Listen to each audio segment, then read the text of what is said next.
Assalamualaikum warahmatullahi wabarakatuh. Perkenalkan, saya Dinda Dwi Pangestuningrum dari Pendidikan Guru Madrasah Ibtidaiyah semester 3 kelas 3B. Di sini saya akan menjelaskan sedikit mengenai tentang apa sih filosofi pendidik dan peserta didik dalam pendidikan Islam, mata kuliah Filsafat Pendidikan Islam.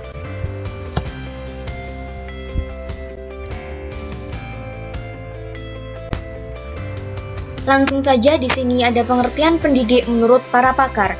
Yang pertama ada Mufadil Al-Jamili, menyebutkan bahwa pendidik adalah orang yang mengarahkan manusia kepada kehidupan yang baik, sehingga terangkat derajat kemanusiaannya sesuai dengan kemampuan dasar yang dimiliki oleh manusia tersebut. Yang kedua ada Marimba, mengartikan bahwa pendidik adalah sebagai orang yang memikul tanggung jawab dalam mendidik manusia dewasa, yang karena hak dan kewajibannya mereka bertanggung jawab tentang pendidikan peserta didik. Yang ketiga ada Zakia Darajat, berpendapat bahwa pendidik adalah individu yang akan memenuhi kebutuhan pengetahuan, sikap, dan tingkah laku dari peserta didik.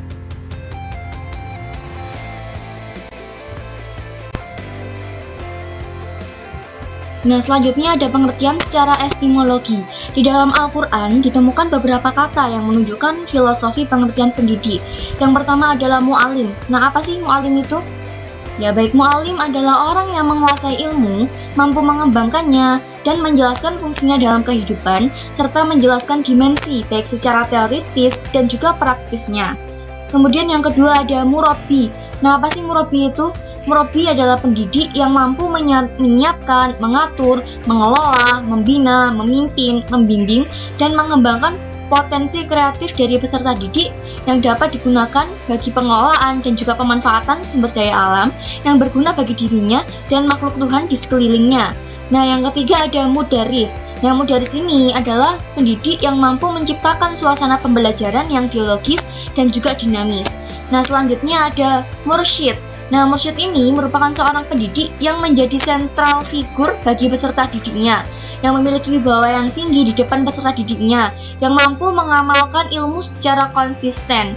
Nah, selanjutnya ada muzaki. Nah, apa sih muzaki ini? Muzaki ini merupakan seorang pendidik yang bersifat berhati-hati terhadap apa yang akan diperbuat. Jadi mereka selalu berhati-hati dalam bertindak dan juga yang lain sebagainya, karena mereka merupakan seorang figur bagi peserta didiknya. Selanjutnya ada muklis. Nah, muklis ini merupakan seorang pendidik yang melakukan tugasnya dalam mendidik dan mengutamakan motivasi ibadah yang benar-benar ikhlas karena Allah Subhanahu wa Ta'ala.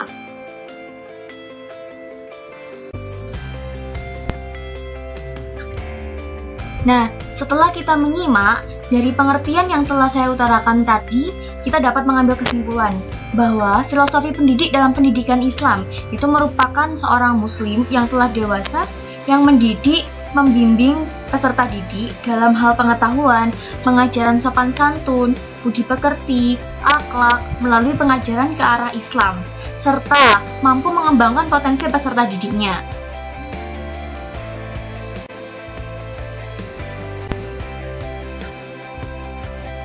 Menjadi seorang pendidik itu tidak mudah, karena mereka harus mempunyai sifat yang dimiliki oleh seorang pendidik.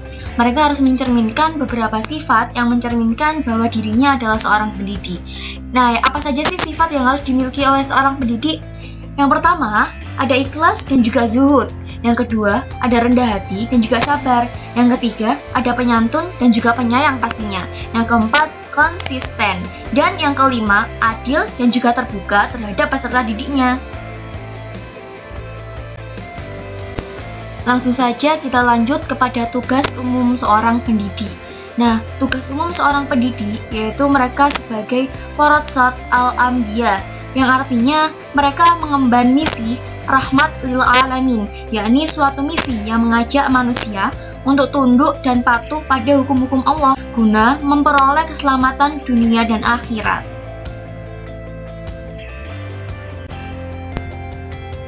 Selain mempunyai tugas umum, seorang pendidik juga mempunyai tugas khusus. Nah, apa sih tugas khusus dari seorang pendidik? Di antaranya yang pertama, yaitu sebagai pengajar.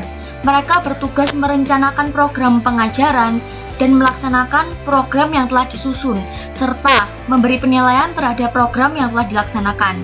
Kemudian yang kedua adalah sebagai pendidik, yang bertugas mengarahkan peserta didik pada tingkat kedewasaan yang berkepribadian Islam. Selanjutnya adalah sebagai seorang pemimpin.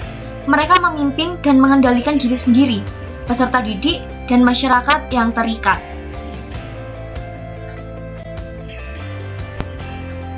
Nah, langsung saja kita masuk kepada filosofi peserta didik dalam pendidikan Islam.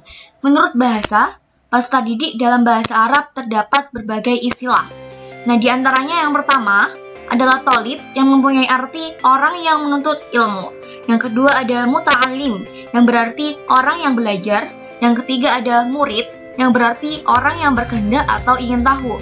Sedangkan menurut berbagai pendapat, ada yang mengartikan bahwa peserta didik merupakan orang yang belum dewasa dan memiliki sejumlah potensi dasar atau fitrah yang harus perlu dikembangkan. Nah, di sini peserta didik adalah makhluk Allah yang terdiri dari aspek jasmani, rohani yang belum mencapai taraf kematangan, baik secara fisik, mental, intelektual, maupun psikologisnya.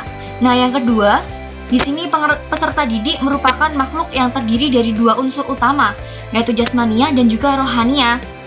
Nah, untuk unsur fisik yang dikembangkan melalui proses pembiasaan dan juga latihan. Sedangkan untuk unsur rohani, mereka harus dikembangkan dengan daya akal dan juga daya rasa.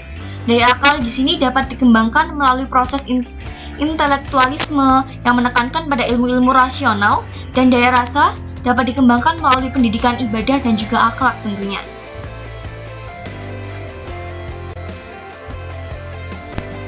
Kemudian menurut pendapat ketiga, di sini peserta didik merupakan makhluk Allah yang dibekali dengan potensi yang perlu dikembangkan secara terpadu. Nah, yang selanjutnya yaitu peserta didik dalam pendidikan Islam adalah individu yang tumbuh dan berkembang baik secara fisik, psikologis, sosial, dan religius dalam mengarungi kehidupan di dunia ataupun di akhirat kelak.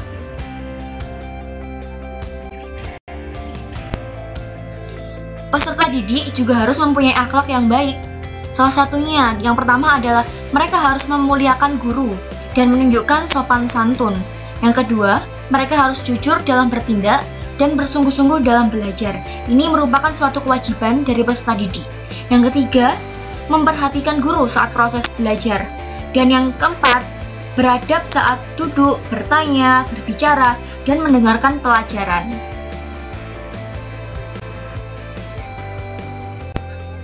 Kita lanjut dengan tugas peserta didik dalam pendidikan Islam. Nah, peserta didik mempunyai beberapa tugas, di antaranya yang pertama, mereka harus menyucikan diri dari sifat dan akhlak tercela, sebab menuntut ilmu itu merupakan ibadah batin untuk mendekatkan diri kepada Allah Subhanahu wa Ta'ala. Yang kedua, mereka harus mengurangi berbagai kesibukan duniawi dan berkonsentrasi pada belajar. Yang ketiga, mereka belajar hendaknya dengan tujuan di dunia ini untuk menghiasi batin dengan keutamaan, dan di akhirat untuk mendekatkan diri kepada Allah. Nah, yang keempat, mereka tidak boleh sombong kepada guru dan juga ilmu yang telah mereka dapatkan. Kemudian yang kelima, tidak meninggalkan satupun di antara ilmu-ilmu yang terpuji. Kemudian yang keenam, mereka harus mengetahui kedudukan ilmu terhadap tujuan, agar tidak mendahulukan ilmu yang tidak penting atas ilmu yang penting. Nah, sekian materi dari saya tentang filosofi pendidik dan juga peserta didik dalam pendidikan Islam. Kurang lebihnya mohon maaf. Sekian dan terima kasih. Wassalamualaikum warahmatullahi wabarakatuh.